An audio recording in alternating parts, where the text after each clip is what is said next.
What's up, Rams? I'm Gideon Aigner, filling in for Madeline Davis tonight. And so, tonight I will provide you with an in-depth look at the upcoming Mountain West tournament for men's golf, plus a preview of softball's final home series of the year. All that coming your way on Thursday Night Sports, starting now.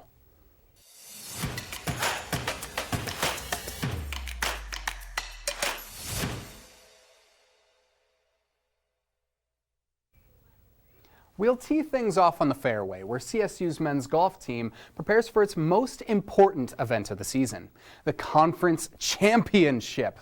The festivities begin tomorrow and run through the weekend. And we witnessed a historic run in the postseason already in the world of Rams golf, courtesy of the women's team breaking a program record by 26 strokes a week ago. So it makes you wonder if the men can do something similar. Well, if they want to make history, it has to start with all-conference member Davis Bryant. The fifth-year senior has dominated all season long, and his score sheet proves it. Bryant leads the team with 18 rounds at par or under, while also averaging under 71 swings per outing. Another team best. He's the anchor for this unit, and if Bryant's on his game, that sets the Rams up for success.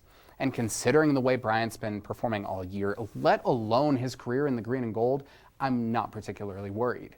He's one of the most underrated student athletes on campus, and his value is crucial to the Rams' success.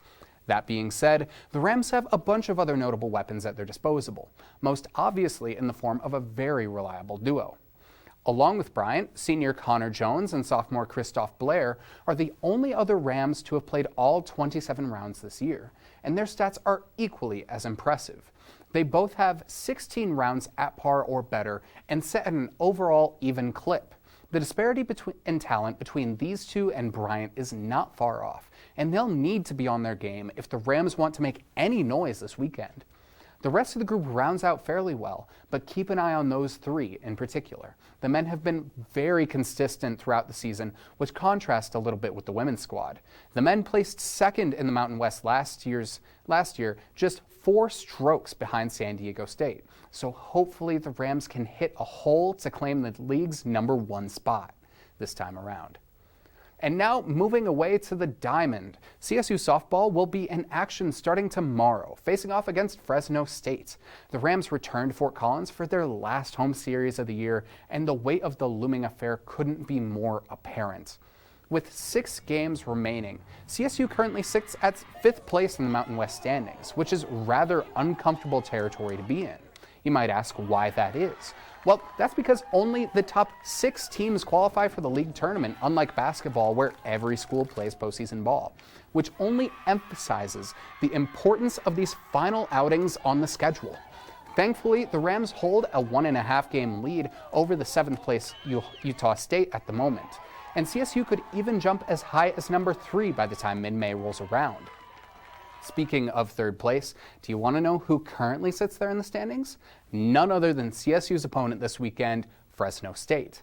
The Bulldogs are a tale of 2 seasons. Their non-conference play was absolutely abysmal, suffering an 8-game losing streak at one point. However, they've turned their season around since then, and it mainly relies on their pitching. They strike out over 50% more hitters than the Rams and hold a team ERA that ranks 3rd in the Mountain West. Meanwhile, CSU's pitching isn't stellar, giving up nearly 5 runs every 9 innings. But the Rams make their living in the batter's box, registering a team average of over 300 and blasting in 35 homers. If the green and gold can get quality innings in the circle, run support shouldn't be an issue, despite Fresno's strong pitching staff. This is a face-off between an unstoppable force and an immovable object. The bats will need to come alive at the tail end of the Rams season, because after Fresno, the Rams will travel southwest to clash with Nevada.